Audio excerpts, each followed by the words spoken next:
قصات بنتنا عنا اللي تشوفونها وراي في الشاشة. عنا كانت تشتغل في السعودية قال لنا يعنا ጉዳይ የሚመለከታችሁ የቆንጽላ አካል መግቢያ ላይ እንደሰማነው ያና ጉዳይ አሳሳቢ ሆኗል። ሰላም ቤተሰብ እንዴት ናችሁ? ደህና ናችሁ ወይ? ሁሉ ሰላም። በጣም ያሳዝናል። እንግዲህ እንደሰማችሁት ነው። በአረበኛው፣ በአማርኛው፣ በእንግሊዘኛው እየተላለፈ ይገኛል ማለት ነው።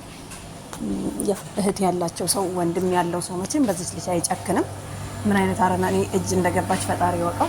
በእውነት እኔ ስንት ቀን የመሰላችሁ እንቅልፍ ተኝቼ አላቅም ብላችሁ አታምኑ።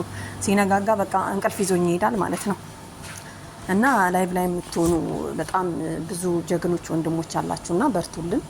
እግዚአብሔር በሰላም ወደ ቤተሰቦቿ ወደ አባቷና ወደ ልጇ እንግዲህ ወደ ወንድሞቿ ወደ ቤተሰቦቿ እግዚአብሔር በሰላም እንዲያገባት እንመኛለን።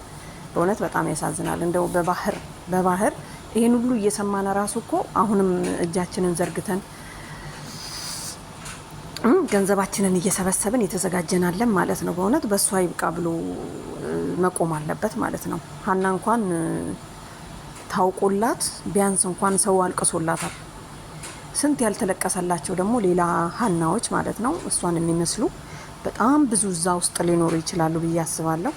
ምክንያቱም እንደሰማችሁት እንግዲህ 5 ዓመት ሙሉ አንድ ልጅ እዛ ተቀምጫለሁ ብላ ከተናገረች እሷ እግዚአብሔር አትሙቺ ስላላት ነው። አትሙቺ እድሜሽ ገና ነው ቀንሽ ገና ነው ስላለ ነውና በጣም ያሳዝናል። የሀና እንትን በእውነት በጣም እነኚህ ደላላ የሚባሉት ደግሞ በጣም በሰው ህይወት ነው የሚጫወቱት።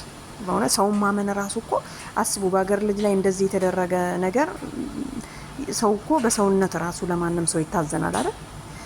ስለዚህ ይሄ ከሌ ነው ይሄ እሷ ነው እያሉ እያቀያየሩ ከማምጣት በእውነት ተቆጠቡ ወንድሞች ማለት ነው። ነገ እኮ በእህቶቻችን በወንድሞቻችን ይደርሳል።